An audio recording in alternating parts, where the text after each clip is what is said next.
Hello, everyone. Welcome to the Newsbrowse News broadcast. At the Shangri-La Dialogue in Singapore, the AUKUS security-pact nations, Australia, the United Kingdom, and the United States, announced a joint initiative to develop advanced underwater drone systems and deepen maritime cooperation. As reported by Lianhe Xiaobao, this decision was made by the defense ministers of the three countries on Saturday, May 30th. U.S. Secretary of War Lloyd Austin stated that the joint development project will provide highly adaptable, multi-mission uncrewed undersea payloads to support underwater operations and maintain our collective maritime advantage. UK Defense Secretary Grant Shapps added that the collaboration would produce cutting-edge sensors and weapon systems for underwater drones, allowing their forces to quickly acquire advanced battlefield technology.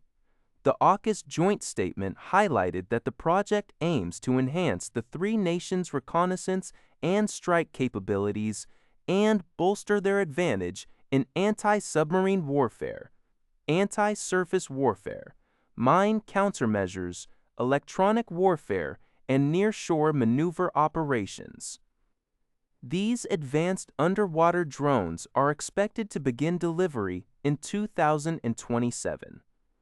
This initiative falls under the second pillar of AUKUS, which focuses on sharing advanced technologies beyond the nuclear submarine program of the first pillar.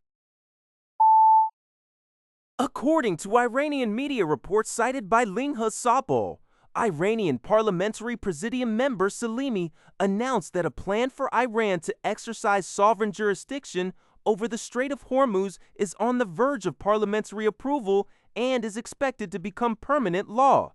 Salimi emphasized that only Iran and Oman have the authority to determine the management of this vital waterway, adding that preliminary agreement has been reached with Oman.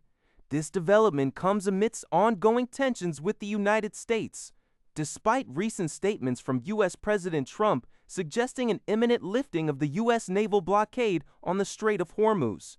Iranian media, including Tasnim news agency cited by Xinhua, reported that the blockade persists as a hostile act.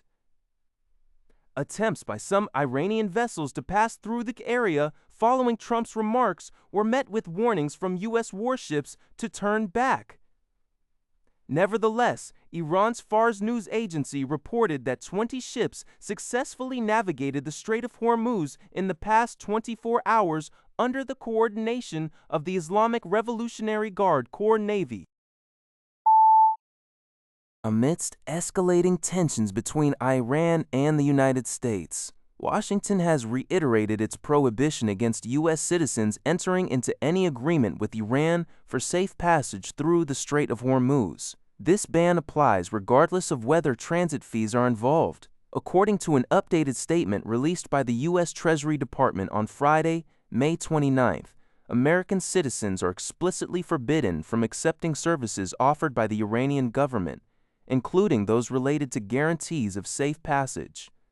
The Treasury Department's Office of Foreign Assets Control has also placed Iran's newly formed Persian Gulf Strait Authority, PGSA, on its sanctions list under Counterterrorism Authority, accusing it of aiming to collect transit fees and engage in extortion from vessels navigating the crucial waterway. The statement warns that any transactions with PGSA will incur sanctions risks. Shipping volume through the Strait of Hormuz, a vital artery connecting Persian Gulf energy infrastructure to global markets, has significantly declined, leading to a surge in oil prices since the U.S. and Israel reportedly attacked Iran on February 28th. Despite the slowdown, some non-Iranian large oil tankers that were stranded in the Persian Gulf have managed to depart slowly and discreetly. The prohibition extends to paying any fees to the Iranian government or the Islamic Revolutionary Guard Corps, or accepting their offers of security guarantees. This report comes from Leon Lad.Sa. CNBC reports the stock market soared to new records last week, marking a banner month for investors. The S&P 500 extended its winning streak to 9 weeks, rising over 1% for the week and approximately 5% for the month. The Nasdaq Composite also saw significant gains, up over 2% weekly and around 8% monthly. The Dow Jones Industrial Average climbed nearly 1% weekly and almost 3% for May. The rally was driven by three main themes. Firstly, mixed signals from the Middle East ultimately fueled optimism for a potential Iran-US truce, with positive headlines sending stocks higher despite initial fabrications. Secondly, strong quarterly earnings from major tech companies, particularly those in AI, provided a significant boost.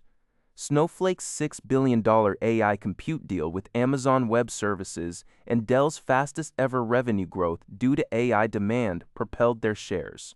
NVIDIA also gained, with Jim Cramer expressing confidence. Lastly, cybersecurity stocks experienced a volatile week, initially dipping due to Zscaler's underwhelming guidance, but recovering strongly after Okta reported increased demand driven by agentic AI, benefiting club holdings like CrowdStrike and Palo Alto Networks. The market, according to the S&P Short-Range Oscillator, is not yet in overbought territory. According to the Liberty Times, citing Reuters and Bloomberg, Yum! Brands, the world's largest fast food operator, is in exclusive negotiations with private equity firm Long Range Capital to sell its pizza brand Pizza Hut. This development follows a consistent decline in Pizza Hut's revenue share within Yum! Brands since 2019, falling from over 18% to approximately 12% last year. Long Range Capital reportedly beat out other bidders like Sycamore Partners and Apollo Global Management. The discussions are expected to conclude within weeks, though a deal is not guaranteed. Yum! Brands had previously indicated it was evaluating strategic options for Pizza Hut due to its lagging performance compared to other brands like Taco Bell and KFC. The potential sale occurs amid a challenging period for the U.S. fast food sector, grappling with softening consumer demand partly attributed to the growing popularity of GLP-1 weight loss drugs, which encourage healthier eating choices. Additionally, rising inflation and declining consumer confidence are prompting diners to be more cautious, adding pressure on pizza operators already facing increased commodity costs. Several smaller U.S. fast food chains, including Denny's and Potbelly Sandwich Works, have already undergone mergers and acquisitions under similar market conditions, and Papa John's International is also reportedly seeking a sale. That's all for this video. Thank you for watching. See you in the next video.